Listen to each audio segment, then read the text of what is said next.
Hey guys, this is Logic Flow, and this is my PVE build on 0.8. So the first thing we're going to go over is going to be the rotation. By now, you guys should know that disenchant is part of your opener, and you try to fit this in when you can for some more damage. So first thing we would do is we put in disenchant here, and then go down into magic shot, incineration, fiery meter, swap to tactic A at the beginning of the fight. Go down Ice Flame, Fireball, into Fiery Explosion. At this point, we shift over to here. We're not really concerned about the buff, but it just gives us that first stack. So this is kind of pointless. It's just for getting your first combo. And then you go into Frostbite, into Frigid Sphere, and at this point, you will have your stances back, so you'll be able to swap straight back over here. And you would go to Kindle, to Incineration, the Fire Explosion. At this point, you would go back to here, but if you just went down this chain, you'd have about 2 to 3 seconds remaining. So instead of just going down this chain immediately, you'd want to fit in a blink for some more mana, or if you needed some more damage, just a little bit more damage, trying to min-max, and you're plenty good on mana, you just want a magic shot a couple times, like 2-3 times. If you do it 2 times, you'll definitely make the end of the chain, and then be able to swap back again and go down here. If you do it 3 times, you'll make it without any type of hesitation. So let's go over some of these points that I chose. So we'll start over here. Of course, we picked up the mana obtain. This is just for mana. So like I said, when we come from here, this is going to be where we get our mana back. There is one more method that's really good, but this is pretty basic, pretty standard by now. Here, there's 2 options here. This side is pretty good, and then if you chose to go here to here and down here, you would have plenty of time to swap over here, but having plenty of time is kind of a loss in another spot, particularly your mana. So here you would go back down here, and this is pretty close to the same as you went down here. There's a few things to take away from it. One, these spells cost less mana than this side, which might not be a big deal depending where you are on your mana pool and how you're running your dungeon. Everyone runs a little differently, which I'll go over in a couple minutes.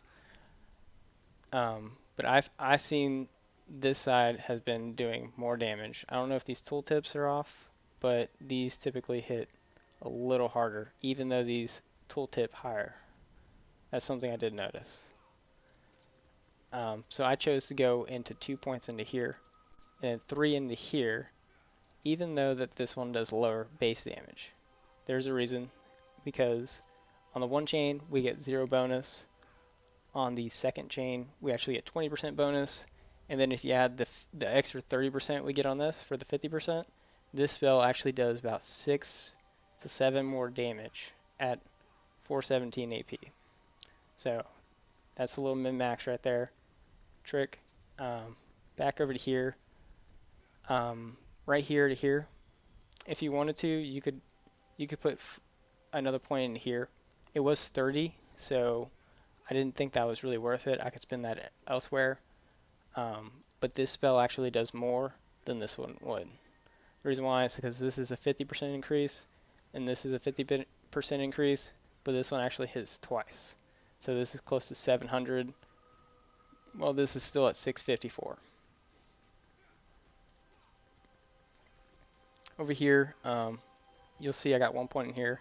This was just my excess, so I just dumped it in here because I have 1 extra point. So that's why that's there. This one is a really big hit, so to scale it up more, I just invested the rest into here. And then of course into this side instead of this side. Same with this one for the crit, and then for the start damage. This kind of really does it. I really don't feel much difference in the numbers this side. This side, at least I know that this does hit a little harder especially if it crits at the start. It's not much, but I see a bigger difference this way than that way. Over here, I did choose, there's a few things. With the blink, I did choose a mana. That is PVE 101. Over here, we are picking up disenchant. There is another way to do this. So if you didn't want to pick up disenchant because you were running low on mana, one thing you could pick up now that's viable would be this elemental discharge.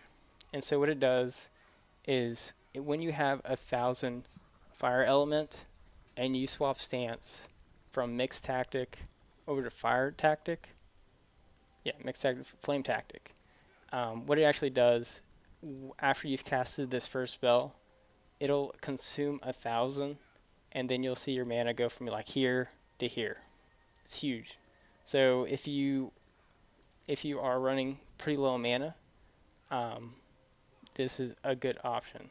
Which with my next step, it might make more sense to pick this up as an option.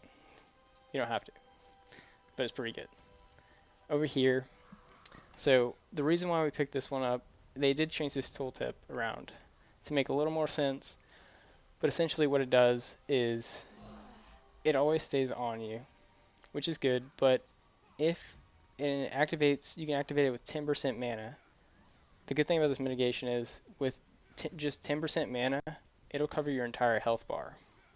So even if it hits you for 15k, it'll only do 10% of your mana, because they're two different sections. So it'll wipe out the rest of your mana, and then if you're over here, and then you dashed, and you happen to be in mixed tactics, swapped over to flame tactic, use kindle, your mana would be here from the dash, and then it would shoot up to like here. So that's where you'll see a lot of value picking this one up. You might not necessarily need it, but if you do find yourself in a situation where you're using this as much as you can because your healer just can't keep up for some reason, and the Flame Berserk is just getting on you guys, that is a good option for being able to keep up your damage. Much more than this would be if it was nice and clean. If you're running in a static, maybe this works out pretty well. With here we have our counter spell. I do use this. You can see it on my bar here. Something pretty important here. I noticed I was picking up some of these over here, particularly these two, which they're pretty good. One thing I noticed though is on NT on the last guy, flame something, Flowgas, Lord Flowgas. What he does is he channels Flame Wraith, and your job is to silence it. So that's why you have this. One thing I noticed when I picked up one of these though, is that this did not come off cooldown until that channel was almost finished. Just putting me in a panic attack because people are going to die if it goes off. Well, they might not die, but they'll probably die. So not having any points in here actually reduces the cooldown. So this increases it by 6. This decreases silence time by 2 seconds. Well, this does actually increase it. What? I used to use this. I guess they changed that tooltip too. But yeah, so I was using this one and that's what happened. And I swapped over here for PvP, and then I noticed it again because that was my PvP spec. Over here, it just removes the silence. So I just pick it up, plain and simple, 24 seconds. You'll be able to get it off. Over on the ability tree, here you'll notice I did not pick up any defensives because if we're doing our job right with this mana shield, doing the mechanics, you don't have any reason to have resistances. It just doesn't make sense. You're not doing your job right, or to the best you can. So I picked up just the intelligence here, up to the hit. Over here I picked up the spell power, and then the acceleration. For AoE, you do have a few options. One of the best ones I've seen was this Kindle into this AoE, over into Fire Eruption, and then spreading that dot to people around it into Flame Strike. This is kind of buggy on stairs in MT, especially on the double staircase. This sometimes hard to get off. So you just got to cancel it, then press it again, and it'll pop back up. So once I do that, I come over to here, and then I have the option to go back over here. I do recommend going down to Ice Wave instead, just because this does have a little bit of a problem on staircases. Just being able to cast it on the ground, it'll pop up and it'll disappear, and you're like, where did the heck go? And you're still in the animation. So I prefer to go down this way to Icy Wave. That way I know it's going off, and it's going in the direction I want it to be in. Well, that's my guide. Leave me some comments below, and also if you guys have a good video editor